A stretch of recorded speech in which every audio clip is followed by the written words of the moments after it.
Good afternoon, everyone present here, respected ma'am, my dear batchmates.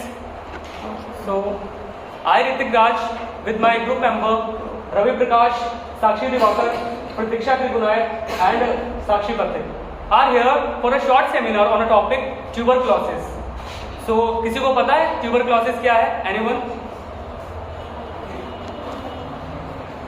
Yes, Anmol, please.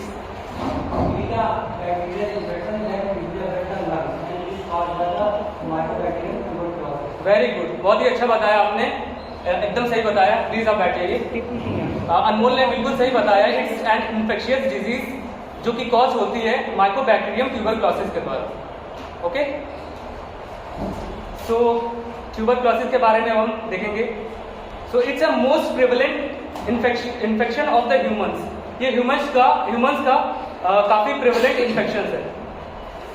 It contributes to the illness and even death as it is form of a communicable disease. या बीमारी में भी contribute करता है और या even death भी cause कर देता है, क्योंकि यह एक कम्युनिकेबल डिजीज है. कम्युनिकेबल डिजीज है, इसका मतलब यह एक दूसरे से फैलता है. ठीक है. It's a world second most common cause of death from infection. जो भी इन्फेक्शियस डिजीज है इनमें से ये वर्ल्ड का सेकेंड मोस्ट कॉमन कॉज है डेथ का. So anyone knows the other name of the tuberculosis?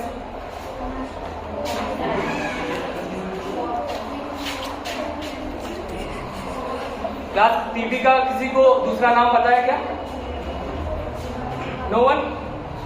Lakshmi please. What? Your voice is not clear. Can you please? What sign? I'm asking for the name of the tuberculosis. Other name. What is it? What sign? Okay. Recording. So the other name of the TB is Koch's disease. Koch disease. Okay. I'm writing on the board.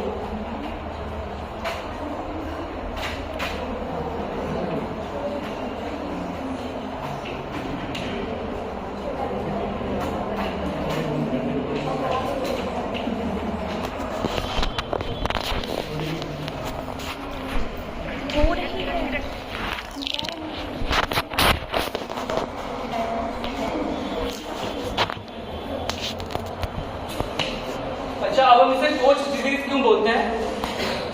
Anyone? Robert Koch में surgical want to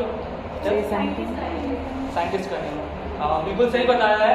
इसे हम coach disease इसलिए बोलते हैं क्योंकि इसको जो पहली बार डिस्कवर किया था उन साइंटिस्ट का नाम था रॉबर्ट कोच, और उन्होंने 1882 में इसे डिस्कवर किया था. तो उन्हीं के नाम से हमने इस डिजीज का नाम कोच डिजीज भी रखा गया है. अब हम बात करेंगे डेफिनेशन की, ट्यूबरक्लोसिस की डेफिनेशन की.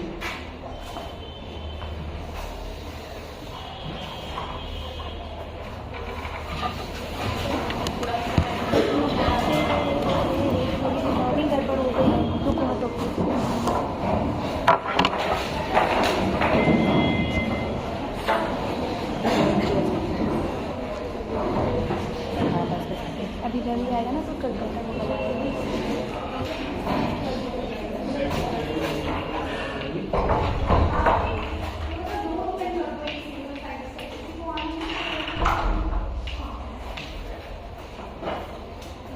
तो हम डेफिनेशन की बात करेंगे. तो डेफिनेशन की बात करें तो tuberculosis is an infectious disease primarily affecting the lung parenchyma is the most often caused by the Mycobacterium tuberculosis.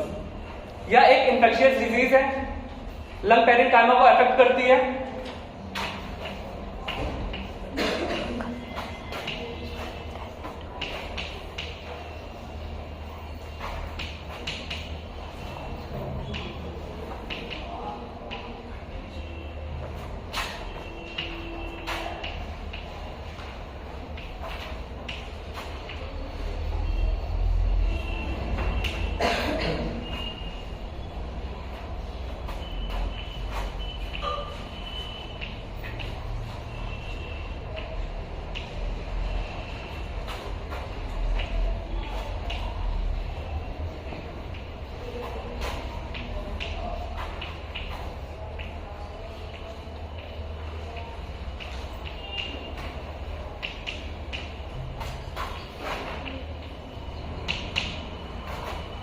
तो डेफिनेशन में हमने देखा यह एक इन्फेक्शियस डिजीज है जो कि लंग पेरेन्काइमा को अफेक्ट करती है और ये कॉज्ड बाय माइकोबैक्टीरियम ट्यूबरकुलोसिस इससे कॉज होती है। नेक्स्ट हम कॉजिंग फैक्टर के बारे में पढ़ेंगे।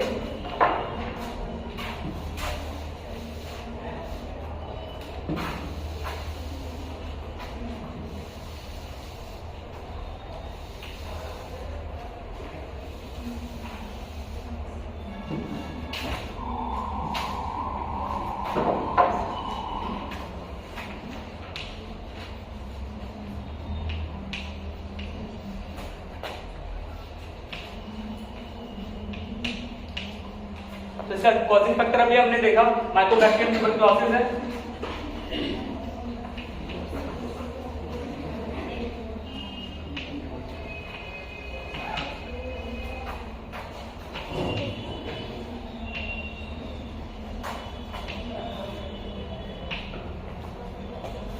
अब आप में से कोई बता सकता है कि माइकोबैक्टीरियम ट्यूबरकुलोसिस किस टाइप का बैक्टीरिया है? एनीवन?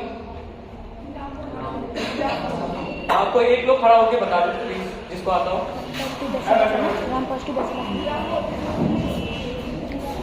Gram positive bacilli. बिल्कुल सही बताया आपने, वेरी गुड। ये एक ग्राम पॉजिटिव बैक्टीरिया है।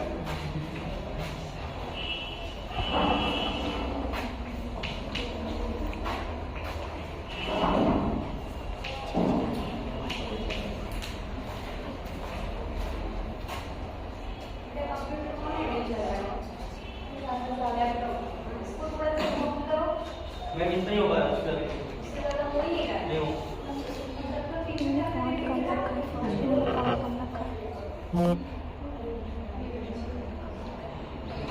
और इस बैक्टीरिया में एक खास बात और होती है कि ये एक एंटीबायोटिक रेजिस्टेंट बैक्टीरिया है, क्योंकि अगर हम इसके अगेंस्ट एंटीबायोटिक लेते हैं और उसका कोर्स अगर हम पूरा नहीं करते हैं तो यह बैक्टीरिया उस एंटीबायोटिक के रेजिस्टेंट हो जाता है। इसीलिए डॉक्टर हमेशा एडवाइस करता है कि कभी भी अगर आप टीबी का दवाई कर रहे हैं, उसका कोर्स कर रहे हैं, तो हमेशा उसको कंप्लीट कोर्स करें, नहीं तो फिर जो बैक्टीरिया होता है वो उस एंटीबायोटिक के रेजिस्टेंस हो जाता है। अब हम बात करेंगे एपिडेमियोलॉजी की। तो as per the global data of 2022 about 1.3 million people died and about 25% people infected with the tuberculosis disease. And अगर हम बात करें वर्ल्ड वाइड की तो about 2 मिलियन पीपल जो कि वर्ल्ड पॉपुलेशन का 1/4 है वो इससे इन्फेक्टेड है। The data shows it is a leading cause of a death due to infectious disease. इसका डाटा दिखाता है कि यह एक लीडिंग कॉज ऑफ डेथ है। अब हमारा नेक्स्ट टॉपिक है मोड ऑफ ट्रांसमिशन।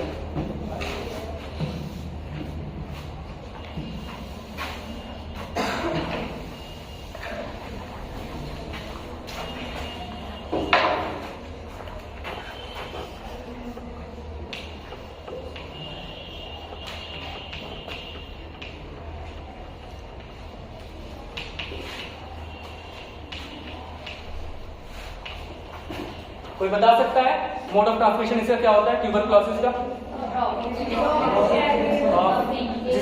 जिसको बताना वो हाथ हैंड रेज कर सकता है, then they can help. Anyone? Droplets coughing. Droplets coughing, हाँ। सो सही बताया आपने, वेरी गुड। यह ड्रॉपलेट के द्वारा फैलता है ट्यूबरकुलोसिस का वायरस। जब भी कभी हम अगर जिस पर्सन को ट्यूबरकुलोसिस है अगर वो कफिंग कर रहा है, खांस रहा है या स्नीज कर रहा है या फिर लाफ कर रहा है तो उससे भी यह ट्रांसफर हो जाता है, क्योंकि यह एक ड्रॉपलेट इन्फेक्शन है। जब भी कोई इन्फेक्टेड पर्सन खांसता है तो उसका जो ट्यूबरकुलोसिस का जो बैक्टीरिया होता है वो हमारी एयर में आ जाता है और फिर उसी बैक्टीरिया को सस्पेक्टेड पर्सन इनहेल कर लेता है तो वह उसकी बॉडी में चला जाता है।